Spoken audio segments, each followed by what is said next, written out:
untuk berdoa ya. Baik, sebelum mulai kegiatan pembelajaran hari ini, kalian kita berdoa dan masing-masing berdoa buat berdoa selesai. Oke, terima kasih Mbak Nisa telah berdoa. Oke, selanjutnya Ibu mau bertanya, di kelas ini ada yang tidak masuk? Masuk semua. Oke, masuk semua ya. Ya. Oke. Nah, anak-anak, hari ini kita akan belajar tentang, ada yang tahu kita belajar apa? Oke, betul sekali. Hari ini kita akan belajar tentang hukum induksi Faraday. Namun sebelum itu, Ibu akan menjelaskan tentang tujuan pembelajaran yang akan kita capai di pembelajaran hari ini, yaitu peserta didik mampu menganalisis fenomena induksi elektromagnetik serta mempresentasikan hasil kajian tentang prinsip generator AC, generator DC, dan transformator. Seperti itu. Nah, selanjutnya untuk mengetes pemahaman awal kalian tentang materi hari ini, Ibu mau tanya nih. Kan kemarin kita sudah belajar tentang materi medan listrik dan medan magnet. Nah, kira-kira ada yang masih ingat nggak sama materinya di sini? Apa yang kalian ketahui tentang medan magnet? Ada yang masih ingat tentang medan magnet? Masih. Ya, Mbak Susi bisa disebutkan?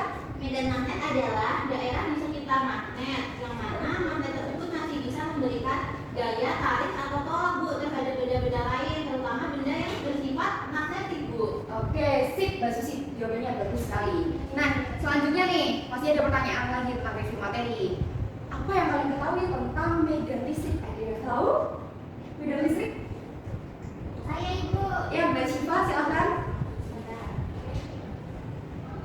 Jadi medan listrik itu adalah daerah di sekitar muatan listrik. Contohnya seperti elektron atau proton, yang mana daya listrik bisa dirasakan oleh muatan lain.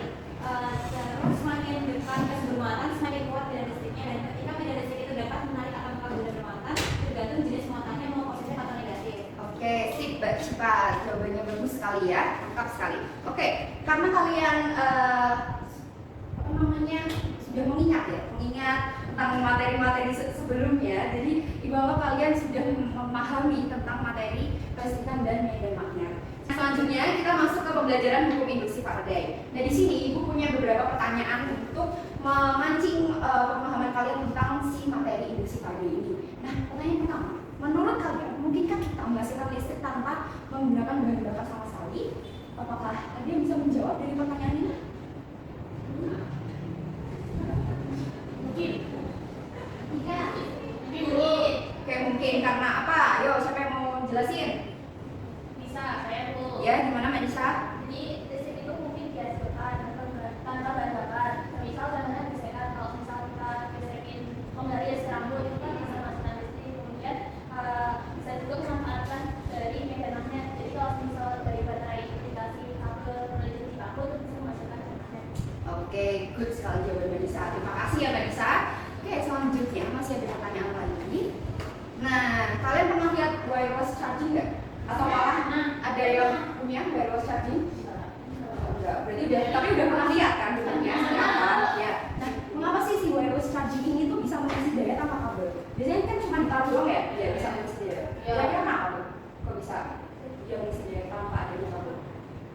Saya Ibu. Ya, Mbak Dinda? Sama kayak misalnya itu ada energi listrik yang berpindah melalui magnet yang ada di situ yang berubah-ubah.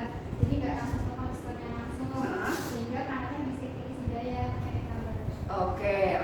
Makasih ya Mbak Dinda jawabannya, bagus sekali. Nah, selanjutnya kita akan menyaksikan sebuah tayangan video yang menggambarkan tentang fenomena si induksi Faraday di kehidupan sehari-hari. Oke, sebentar.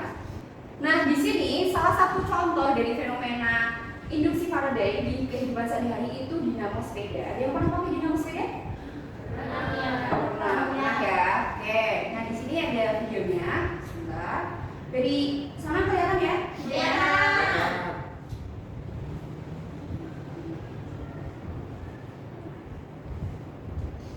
Nah, di situ dinamonya ditempelin di roda.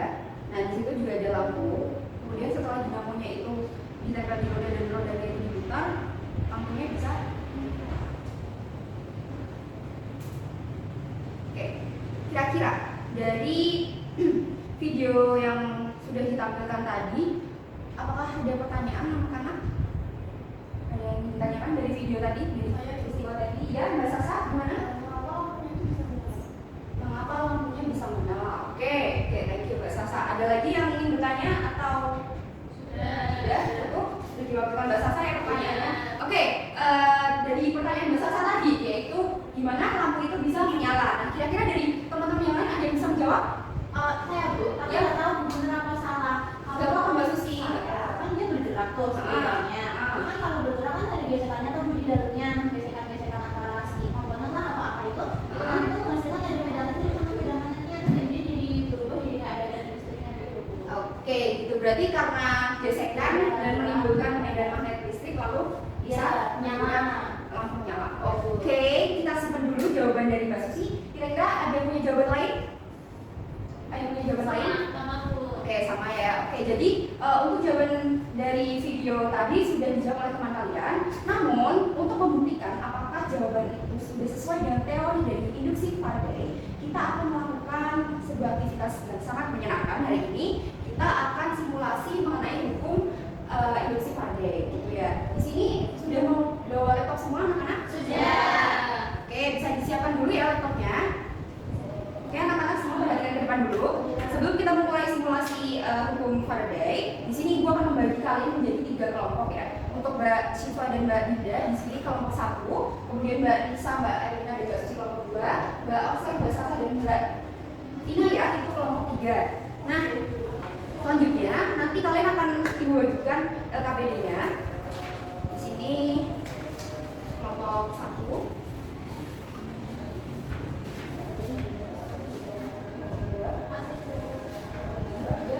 Kelompok 3 ya. Oke, nah bisa dicermati dulu LKPD-nya, Mbak Ina ya, Mbak Salsa. Saya perhatikan dari dulu ya.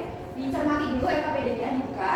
Kemudian Ibu akan menjelaskan tentang cara melakukan simulasi hari ini. Di situ terdapat kegiatan 1, kegiatan 2, dan kegiatan 3. Sudah jelas semua? Sudah. Nah, sesuai dengan pembagian kelompok kalian hari ini, kelompok 1, kelompok 2, dan kelompok 3, nanti kalian akan mengerjakan sesuai dengan kegiatan masing-masing yang ada di LKPD tersebut. Kelompok 1 mengerjakan kegiatan 1, kelompok 2 mengerjakan kegiatan 2, dan seterusnya ya. Seperti itu. Lalu untuk langkah-langkahnya di situ kalian bisa buka simulasi Pet Colorado. Di situ bisa buka.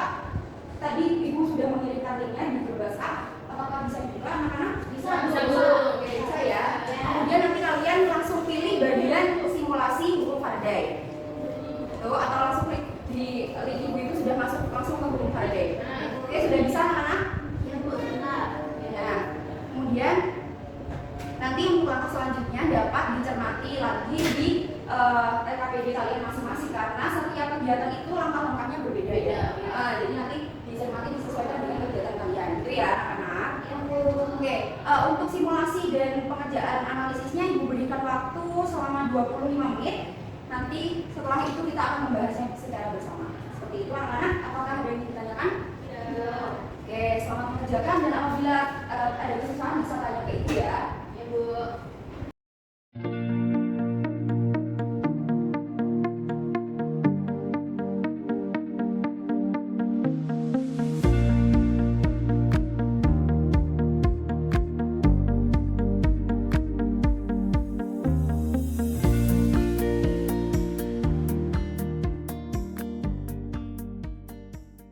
Oke, bagaimana anak-anak? Karena waktunya sudah habis, apakah sudah selesai semua? Sudah.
Dari kelompok 2 siapa yang akan mempresentasikan? Mbak Susi. Oke, yang mana? Mbak Sasa atau Mbak Susi? Nggak mau. Oke, Mbak Susi dibaca dulu. Baik Ibu, menurut dari kelompok 2, berdasarkan data hasil simulasi pada kegiatan kedua, ketika magnet digerakkan keluar masuk kumparan dengan jumlah 2 lilitan dan 4 lilitan, menyebabkan perbedaan simpangan pada jarum gal magneter. Pada kumparan dengan jumlah 4 lilitan, itu akan menyimpan lebih jauh dibandingkan kumparan dengan jumlah 2 lilitan. Hal ini berarti bahwa jumlah lilitan berpengaruh terhadap simpangan jarum gal magneter, di mana semakin banyak jumlah lilitan pada kumparan, maka semakin besar pula GGL induksi yang dihasilkan. Dari pernyataan tersebut dapat dinyatakan secara matematis bahwasannya nilai GGL induksinya itu sebanding dengan M. Oke, terima kasih Mbak Susi atas jawabannya. Lanjut ke kelompok ketiga. Silakan untuk mempresentasikan hasil. Siapa yang mau mempresentasikan? Saya dulu. Oke. Oke, berdasarkan data hasil simulasi, ketika bata magnet dia dalam kumparan, maka gelombang voltmeter akan tetap berada di tengah atau diam. Sehingga semakin besar kecepatan magnet pada kumparan, maka semakin besar GGL yang bisa dihasilkan. Lalu kesimpulannya hukum induksi magnet menyatakan bahwa hubungan antara jumlah lilitan pada kumparan, laju perubahan flux magnet dan GGL induksi yang dihasilkan. Semakin besar perubahan flux magnet, semakin besar GGL induksi yang dihasilkan. Kesamaan magnetnya yaitu S1 sama dengan minus H d beta. Oke, terima kasih dari kelompok 3 atas presentasinya. Nah, setelah kalian melakukan simulasi dan juga kita sudah menyimpulkan secara bersama terkait materi hukum induksi Faraday, di sini Ibu akan memberikan penguatan. Jadi, induksi elektromagnetik itu merupakan gejala timbulnya arus listrik pada suatu kumparan akibat adanya perubahan flux atau medan magnet di sekeliling kumparan. Nah, jadi besar flux magnetik itu secara matematis dapat dinyatakan flux sama dengan A dan B, di mana flux itu adalah flux magnetik sendiri, B adalah medan magnetik, dan A merupakan luas permukaan. Kemudian menurut Faraday terdapat faktor-faktor yang mempengaruhi GGL induksi. Yang pertama adalah kecepatan gerak magnet, yaitu semakin cepat flux magnet maka semakin besar tegangan induksi yang ditimbulkan. Kemudian yang kedua, perubahan jumlah flux magnet atau garis gaya magnet. Jadi semakin banyak jumlah flux magnet, semakin besar juga tegangan induksi yang ditimbulkan. Kemudian yang terakhir yaitu jumlah lilitan. Jadi semakin besar atau semakin banyak jumlah lilitan pada kumparan, maka semakin besar juga tegangan induksi yang ditimbulkan. Seperti itu. Nah, hukum induksi Faraday ini menyatakan bahwa besar gaya gerak listrik dalam suatu kumparan itu sama dengan perubahan flux magnetik dibagi dengan perubahan waktu. Atau di sini dapat disusun secara matematis, itu epsilon sama dengan min n d flux per dt, di mana epsilon itu adalah tinggal induksi, n adalah jumlah lilitan, d flux adalah perubahan flux magnet, dan dt merupakan selang waktu. Seperti itu. Jadi dari fenomena video tadi, di mana ada si dinamo itu yang dikenai roda yang berputar, terus lampunya itu menyala. Hal itu dapat terjadi karena magnet di dalam dinamo itu ikut berputar dan menyebabkan perubahan medan magnet. Kemudian kumparan kawat dalam dinamo itu menangkap si perubahan medan magnet ini sehingga dia dapat menghasilkan arus listrik. Jadi arus listrik ini dia mengalir ke lampu sehingga lampunya tadi bisa menyala. Seperti itu ya anak-anak konsepnya. Oke, dari materi ini apakah ada yang ingin ditanyakan? Belum. Oke, belum ya. Oke, untuk mengukur pemahaman kalian tentang materi hukum Faraday ini, Ibu memberikan beberapa soal sebagai evaluasi. Di sini Ibu memberikan 4 soal saja. Kalian bisa buka di Google Classroom. Itu kalian kerjakan, nanti kalian kumpulkan juga di situ. Deadline waktunya nanti malam ya, jam 23.59. Begitu anak-anak, apakah bisa diterima? Bisa Bu. Oke anak-anak, karena tidak ada pertanyaan tentang materi pada hari ini, jadi Ibu cukupkan saja pertemuan kali ini sampai di sini. Jangan lupa tugas yang nanti dikerjakan, dan Ibu juga mengirimkan Google Form terkait evaluasi pembelajaran pada hari ini. Kalian segera isi ya. Ya Bu. Untuk